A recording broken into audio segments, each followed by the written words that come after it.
नमस्कार देवियों और सज्जनों, आइए इस सांस्कृतिक यात्रा की शुरुआत करते हैं उस भूमि से जहां ज्ञान ने जन्म लिया और धर्म ने दिशा पाई और जहां से सभ्यता ने दुनिया को राह दिखाई।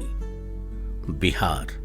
जी हां, यही तो है वो धरती जहां इतिहास की पहली कहानियां अंकित हुई मिट्टी पर, शिलाओं पर और मनुष्यता के मन पर। यहाँ के मिथिला में जन्मे विदेह जनक के दरबार में जब गार्गी और याज्ञवल्क्य जैसे चिंतक संवाद करते थे, तब यूनान में अभी सोचने की संस्कृति ही जन्म ले रही थी। और बात करें नालंदा विश्वविद्यालय की, तो ये केवल एक शिक्षा संस्थान नहीं बल्कि विश्व का पहला रेसिडेंशियल इंटरनेशनल विश्वविद्यालय था। 8 दिशाओं से विद्यार्थी आते थे और ज्ञान का दीप जलता था। क्या आप जानते हैं, यहाँ के तक्षशिला, विक्रमशिला और नालंदा जैसे केंद्रों में गणित, ज्योतिष, आयुर्वेद, तर्कशास्त्र और यहाँ तक कि बौद्ध तंत्र विद्या तक पढ़ाई जाती थी।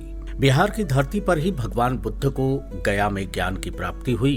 यही वो स्थान है जहाँ से बौद्ध धर्म ने पूरी दुनिया में शांति और करुणा का संदेश फैलाया।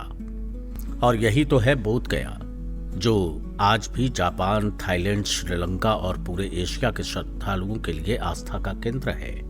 इसी धरती ने भगवान महावीर को जन्म दिया, जिन्होंने जैन धर्म के 5 महाव्रतों के माध्यम से जीवन को अनुशासन और करुणा की राह दिखाई।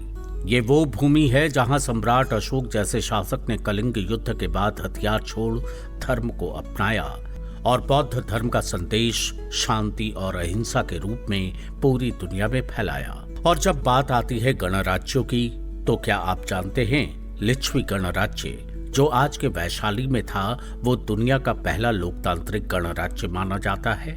और यही वैशाली भगवान महावीर की जन्म स्थली और बुद्ध के प्रवचन स्थल के रूप में भी विख्यात है।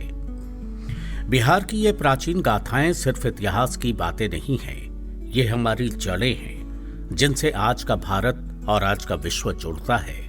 तो आइए गर्व करें इस धरती पर, जो केवल भूमि नहीं बल्कि विचारों की जननी, दर्शनदायिनी और संस्कृति की पालक रही है।